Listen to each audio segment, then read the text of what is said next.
weekends or they would go out of town, but it wasn't with family. It was with the people you wanted to assume were family to make the business grow. And I kept telling my husband, if they can do it, we can do it. If you can go to work for them and you can enjoy it and create a new family, we can do the same thing. And so corporate stole the idea of family, and we just took it back.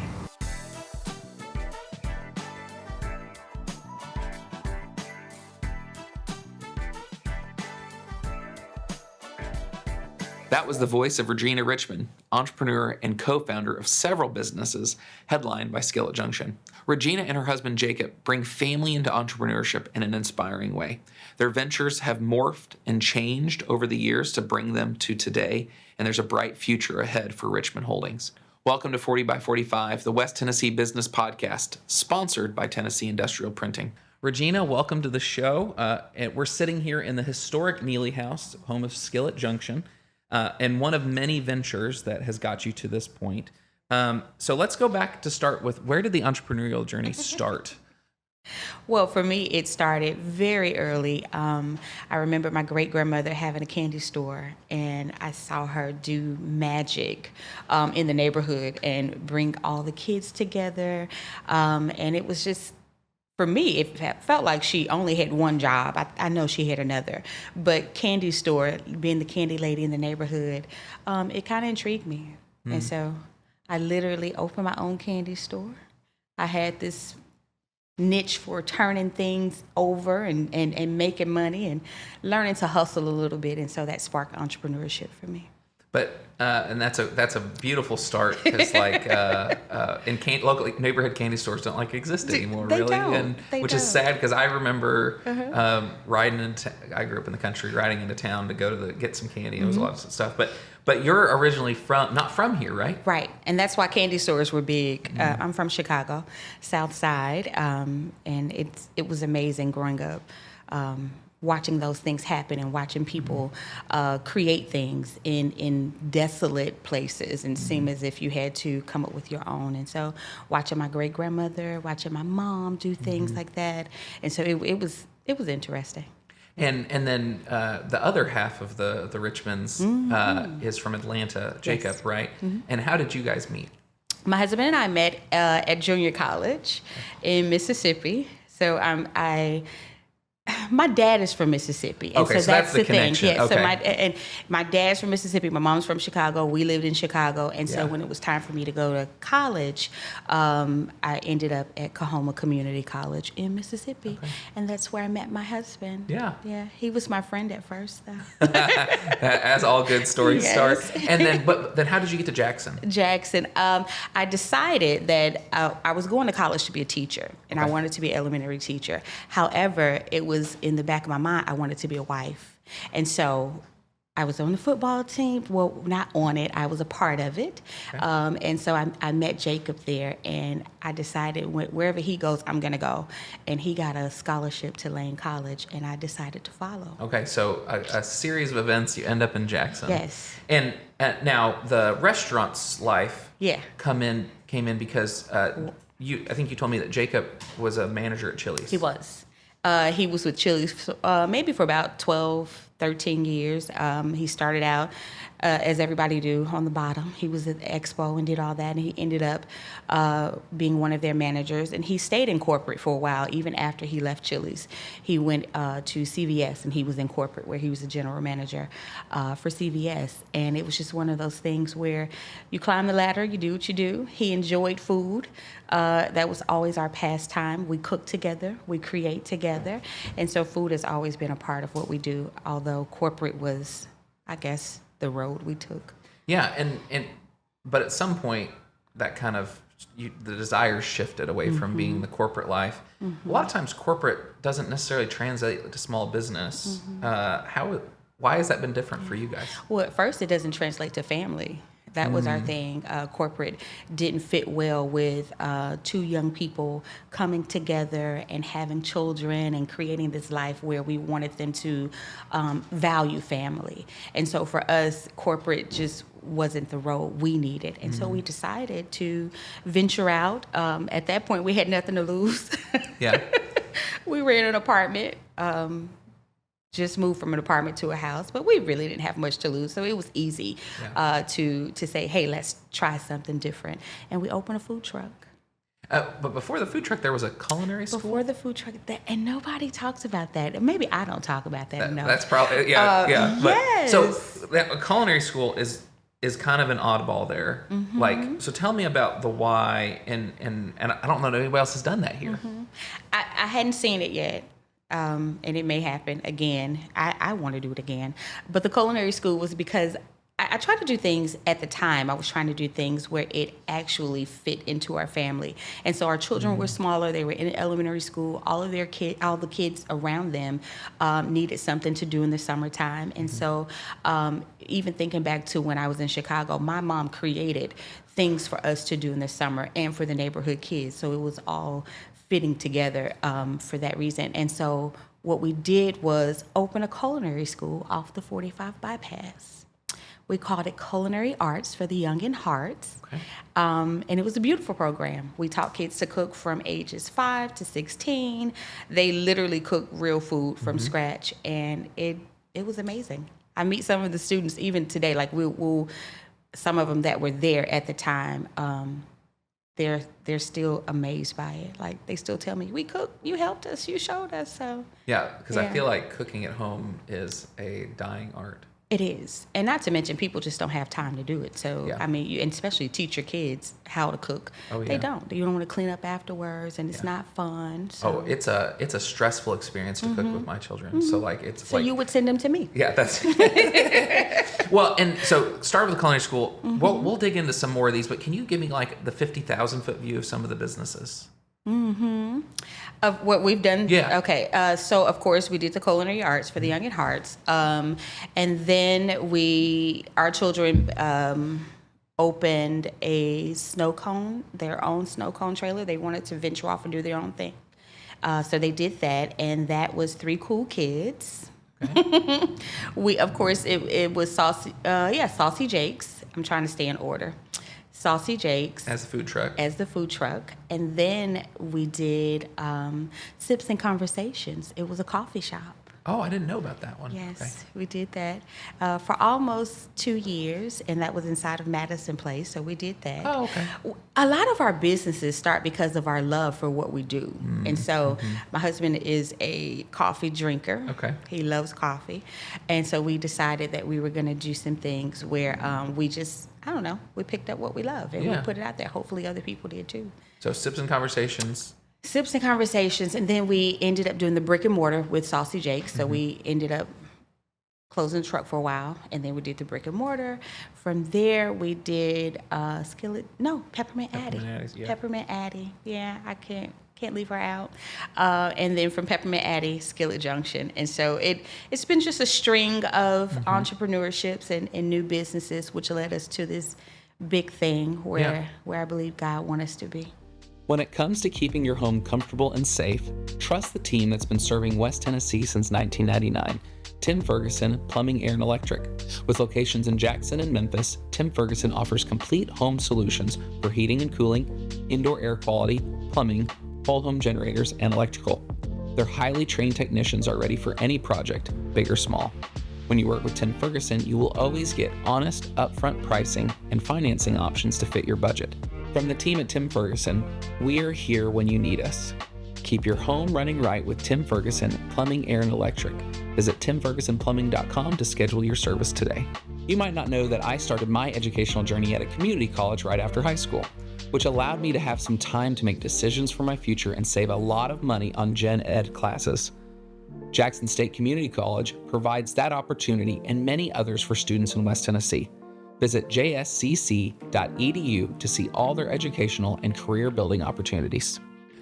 You've started to talk about this beginning that the corporate life didn't line up with the family life sort of thing. Entrepreneurial life doesn't necessarily line up with the family life either. So what has caused you guys to really pursue all these entrepreneurial ventures? It lines up if everybody is on the same page, and if you can put each family member in motion. So it wasn't just about starting a business and going to work. It was about starting a business that would allow you to spend time together. And that's what we did. My son was 9, and he's the middle child. So he was 9 years old working the grill with his dad when we started the food truck. And then the 2 girls were in the window. And so we would do things where it seemed like it looked like work to everybody else, but we were laughing, talking. We got videos. We spent a lot of time together. They gained a lot of publicity from it. All of their friends would see them, and so it wasn't work. It was how we made memories, and so I can't think of another entrepreneurial family that has taken that approach. Where did you see that other places, or was it just something that you're like, we can do it differently?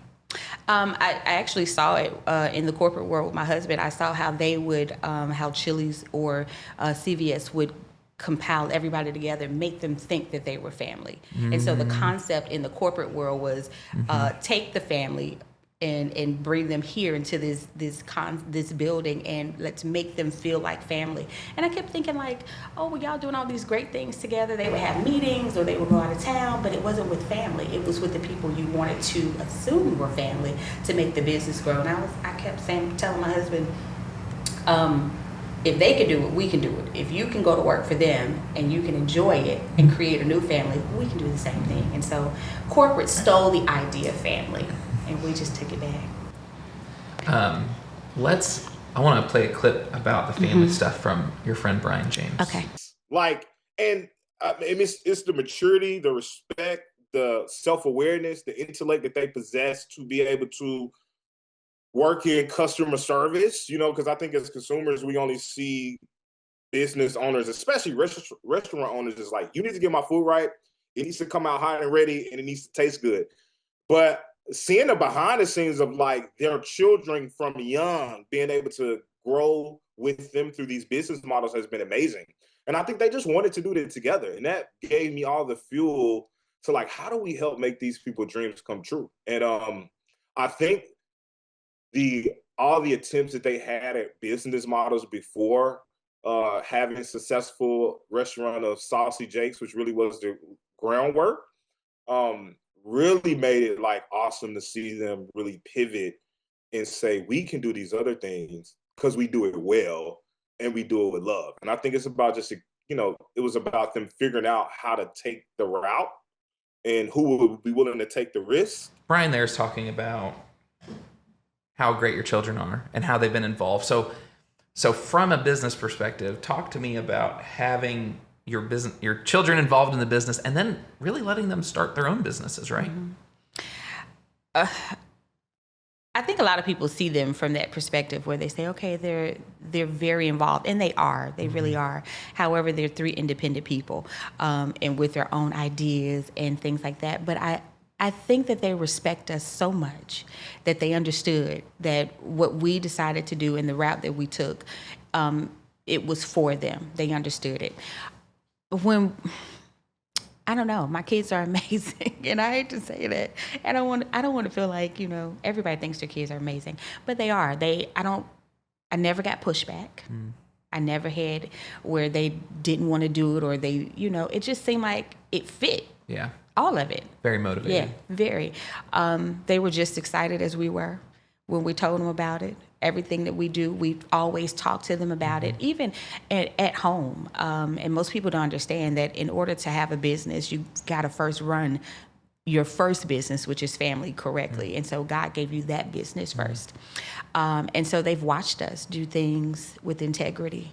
They believe what we say. If I tell them tomorrow we're going to open another restaurant or another business, they'll say, okay, even being overworked and, whatever it is. But yeah, I think that they enjoy it. Yeah. They enjoy watching us create. Well, and talking about home and family, you work side by side with your husband, Jacob. Yes. And I think Brian referred to you as this is his quote, not mine. Okay. The creative thinker, a passionate idea monster, I think was the phrase that he used. And so how do you and your husband's skills match up to help make all this come to life? I'm everything this way, because I like to think forward, and he's everything else. Like my hands, my strength. He's the person. Like if I call him and say, "Hey, I need this," he doesn't question it most of the time, but sometimes he's just like, "Why?" And then he'll still do it. I think that the way God put us together was, I would describe us as faith with works. That's what we are. Okay. I'm the faith. He's the work. And so that's what God did for us. He put us together to carry out that thing. I see it well before it's done, and he's the one that makes it happen. Yeah. Yeah. That's a great two ends of you have to have both parts of that You to do. make it work. But you work together all day, Yeah. and then you've got to go to the same house Yeah. at night. And business is stressful, Yeah. and you might have a conflict at the office. Yeah. And so how do you transition from going home with your coworkers to being a family? Yeah. And I tell people all the time that we learn that, like, we work with people who I have to teach to turn things on and off. And I said, if anybody can do it, we can. You have to understand we work together. Early on, though, it was hard because we would just transition from one place to the other. It was just like, okay, you didn't make your bed, you didn't do this, but we're handling those things in the business sector. And I had to learn that if I want to see these people succeed, I have to see them in a different light. And my mom helped me with that a lot, too. And she would, help me and think about the people that I'm dealing with. Are they just your children? Is that just your husband? And so when I started to think more about the skill set that they have or what they brought to the table, you start to see them as individuals and not just family. Like they're part of this team. And then I needed them to see me in that route, in that manner. I didn't want them to just see me as their mom. I'm a businesswoman, and I need you to respect that and to follow me and to understand what I'm doing at this moment, and don't just say, "Oh, mom," or my husband calls me G, and so anytime he's always just like, "Hey, G, can you do it?" It's always that, but I'm G, your boss today. You gotta know that. Yeah. There's a difference there. Okay, so now we've talked about several businesses that have operated, and there's been some changes in those businesses, and they've taken different forms. And so, like, Saucy Jake's is back to being a food truck, or is not super active right now. And then Peppermint Addie's was a brick and mortar, and now it's got a spot here at the Neely House, right? How do you view the coming and going of these other business ventures? It's almost like raising children. You just have to be flexible. At the moment, each one seems to be what you need it to be, and then you have to let it grow or let it go. You got to figure out what's working, what's not, and you just move with it. It's a good pivot, but it's not being so rooted that you don't know how to move. So I feel like that we're a family with wings and not roots. So we move how God tells us to. Brian James, when talking about that, kind of phrased it like this. All the attempts that they had at business models before having a successful restaurant of Saucy Jake's, which really was the groundwork, really made it like awesome to see them really pivot and say, we can do these other things because we do it well and we do it with love. And I think it's about just, it was about them figuring out how to take the route and who would be willing to take the risk. So Brian's kind of talking about like all these businesses have led up to this. So like, what did you learn from Saucy Jake's? What did you learn from Peppermint Addie's that have helped you to get to making Skillet Junction what it is? One thing we learned was to be very consistent and persistent. So we had to be exactly where we said we would be. It was creating a business model where we didn't allow we didn't allow our life or what was happening in the moment to dictate how the business would be ran. And so we had to have consistency on days where it was slow or when things were not the way they should have been when it comes to your finances or whatever. We were still there. We made sure that whatever the hours on the door said, we met them. Yeah. When people didn't know that Peppermint Addie was there and we had to figure out a marketing scheme, we made sure that we were there. And so it just taught us to be very consistent and to understand that business is more than just money. And so we learned that early on. You know, you want to make a lot of money, but you have all these steps before that, the process and the things that you have to do to make sure that you have a successful run. And so we learned to be very consistent. Consistency is such an undervalued commodity, undervalued asset for people, and I love that. That's brilliant. So then, how did you come to the Skillet Junction? Because Saucy Jake's food truck, wing place, very different vibe than a brunch specialty place. So what brought you to Skillet Junction? Skillet Junction is kind of like a private concept. Like, this is who we are at home. Okay. And so the food truck was what it was, and then the ice cream shop, all that. We enjoy those things, but when you look at Skillet Junction, this is our heart. And so it's what we like to do. We like to entertain. We like to create experiences. We love to play in the kitchen and come up with these, you know, different dishes and things. Like, if you talk about the boozy biscuits and stuff like that. So we like to play with food. And create really, really good food and experiences. And so Skillet Junction was one of those things where we would just laying in bed and we would say, hey, we really want a hotel, but that's another thing. We should do a restaurant, like a full service restaurant. And it's crazy because we came right out of COVID. With this idea, and we knew that people were going to be reserved about it because no one wanted to sit down again. You know, it was coming out of the dark ages. And we said, let's do it. We've always been, I have always been the type to say, let's do it, you know, so. Was there anything that you think that you did differently because of the COVID era that to try to get people to come to the building? I don't think we did anything different. I think that just taking a chance and making sure that people understood that we were comfortable in the setting. Like, we didn't mention the whole C word. We didn't, you know, make people feel like you can't come in and do this. We just made people feel like, okay, it's time again. Let's go. Let's enjoy life again. And that's what we wanted to do. We kept pushing the fact that it's a day party, you know, or you have fun in the daytime, day drinking, yay, you know. And so we brought it all back, but we wanted people to feel comfortable in the space. I love it. I don't know. Yeah. And it's here in the historic Neely House, which I understand you guys just purchased? We did. Congratulations. Thank you. That's a big deal. So what does purchasing of the Neely House mean for the future of the Richmond businesses?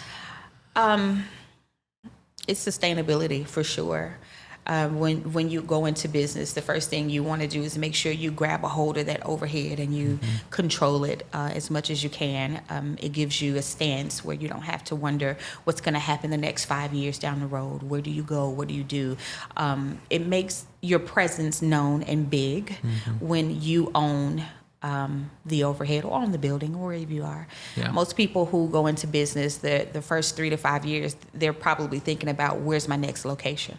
And so we don't have to do that. And so it has given us a presence where even though most people think that the Neely House is just, I don't know, maybe they think it's just Skillet Junction, but it's given us another avenue to branch off from restaurant into ownership and then landlord, and you get to because there's a lot more businesses here than because it isn't just Skillet Junction. Right. On the side of the building, there's like 8 or 9 businesses listed upstairs, right? Probably about 12. 12 businesses, yeah. So all of a sudden, you're not just owning your own business; you're a landlord. Right. That's a shift. Yeah. So commercial ownership is a little different, and so it's a good thing.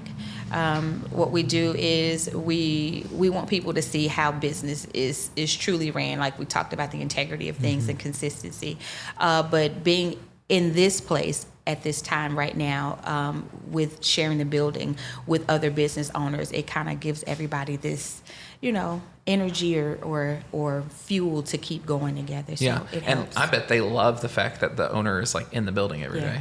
There's like a presence there. Yeah, I think so. Tennessee Industrial Printing is West Tennessee's commercial printer. They have built their reputation on delivering on time, on budget, and on target. Tennessee Industrial Printing delivers on complex printing projects, mailing projects, and fulfillment services. With a fleet of presses, they have positioned themselves to handle small and large volume jobs. I have been able to work with tips with many of my clients' projects, and they have delivered every time. Wayne and his team have continuously invested to ensure they have an efficient and effective option for commercial printing. Start your next project at tipsprints.com. Now, as you approach the future of businesses or doing different things, you said to me, we just learned how many irons we can hold in the fire and then go with what's more profitable at this point. So I'm asking for myself. Okay. How do you know when you've had too many irons in the fire? Because I feel like I run up against this personally. Mm-hmm. I think when it takes you, when your love for something has dwindled, and when you get to a place where it's just redundant and it doesn't make total sense, it makes money, but it doesn't make sense. And so you begin to analyze things.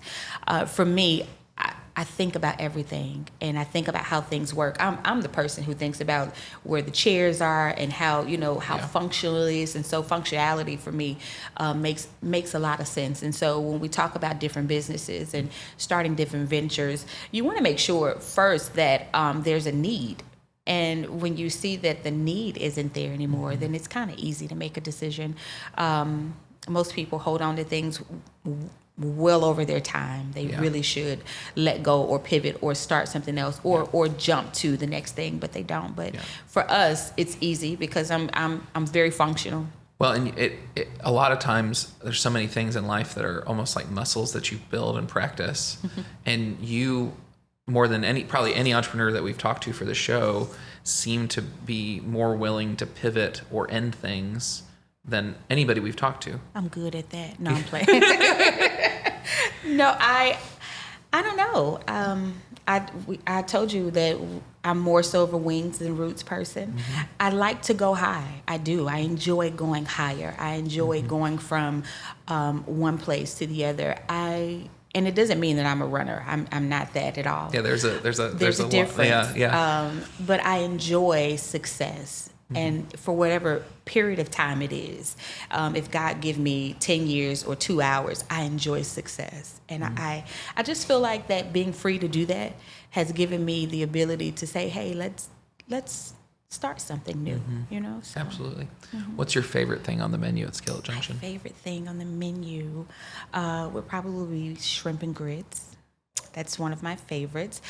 But if I had to get simple, I'm a pancake girl. And so pancakes, and our pancakes are different. I go places and I just won't order pancakes. Yeah, because it's just from a box or whatever. Yeah, and they're not the same.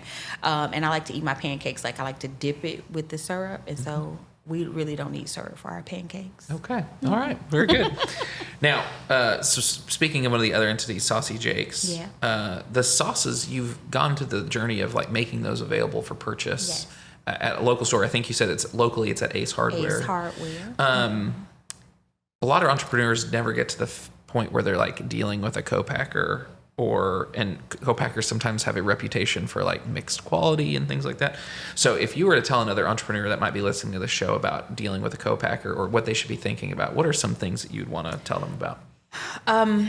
One, you do have to do your research for sure, because we've dealt with it on both sides, where we had an amazing co-packer and then we dealt with another who said that they were just as amazing and they were not. You have to be, I want to say you have to be realistic and understand that everybody won't do it the way you want it done. However, the product, if it's consistent and if it stands to your standards or whatever you've desired it to do, I think that the merge is good, because what you want to do is you want to grow. And so co-packing means it releases you to do other things, but you might sacrifice something during that. So small batches were different when we did it ourselves, but we couldn't keep up. And so we went to co-packing, and I wasn't 100% satisfied with one of the co-packers, but finally we kind of got it where we wanted.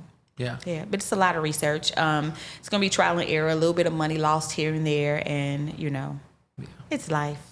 Yeah, it's a lot like any other business. It's just you're at the mercy of another business a little bit. You are. Yeah. Now, you had at some point had a vision of like 5 members of the family running 5 different businesses, but you were kind of telling me that the kids might be taking different paths now. Yeah. How does that change your business planning, and how does that affect your thinking of the future? It messes with my money. No, I'm kidding. I always knew that they would probably do their own thing. However, I hope that it's not at the mercy of other people. Like, I don't want my kids just to go to work. You know, I don't want them to just be stuck in a job. But if the job, if that's what they want, it's okay. But I don't want them to be at a place where they just say, hey, I'm just going to work today. I want them to be a little bit more creative. I want them to be unique, and to have life in their hands the way they want it. I want them to guide themselves through it and not just be so dependent on employment. You know, don't just get a job. And so for us, watching them grow up, it's been different. My son is now he's at Jackson State, and he's running with their first cross-country team. Oh, very cool, yeah. So he's doing that. Our baby girl, Addison Peppermint Addie, she's in culinary school. And then Orion is still here with us, and she's our main bartender. And so, but her thing is she's always wanted to be a wife. She wants to be a mom. And so I don't think work is even in her future. And so it's just one of those things where we're watching the majority of the corporation kind of like Doing its own thing. do their own thing. Yeah. Yeah. And I think that is probably a sign of good parenting.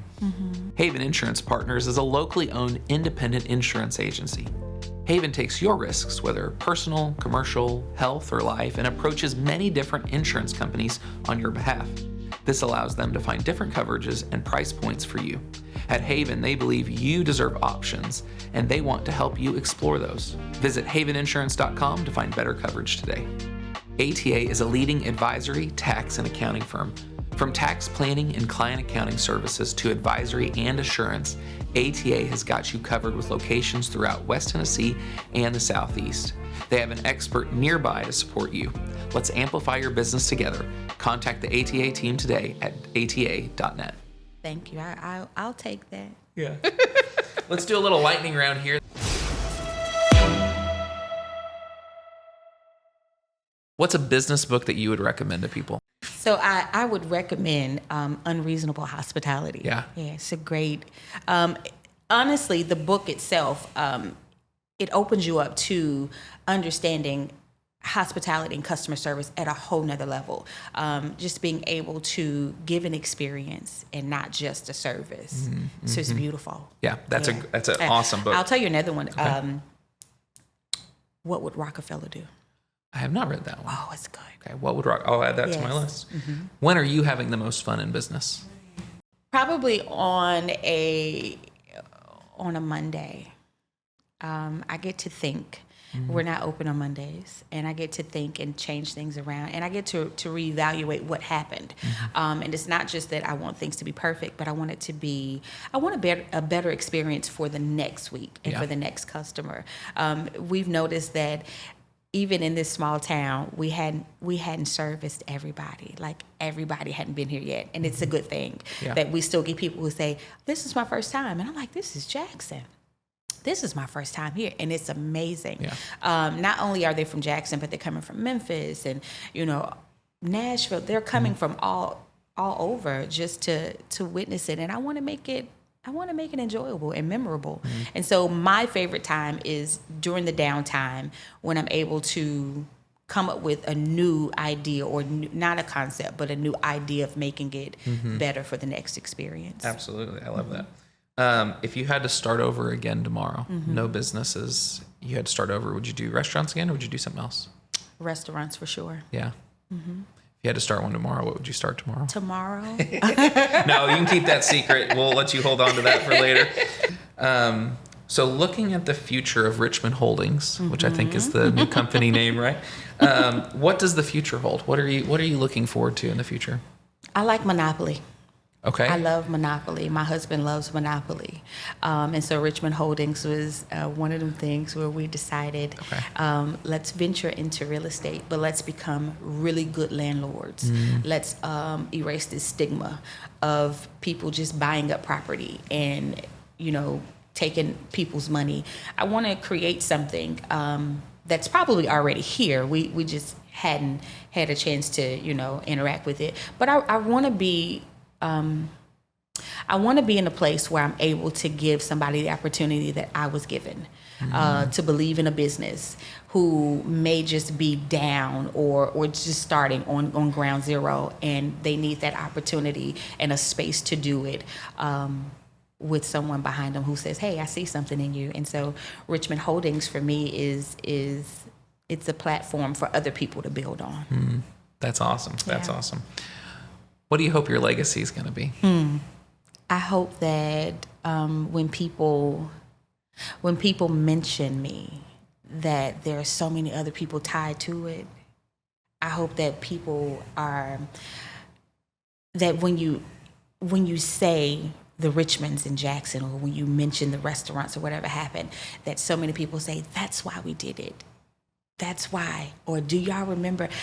Not so much as I want them to know the food and all the good stuff, but I want them to say, so to be inspired to say, we did this, and they had something to go off of, you know? Yeah. I want it to be tied to that, tied to other people and not just us. Like, who cares that people talk about you all the time? Yeah. But what comes after? And so I really want it to be tied to other success stories. That would be a beautiful legacy to have. know. Regina, thank you so much for sharing today. It was a pleasure to get to talk to you. And thank you. Those are really good questions.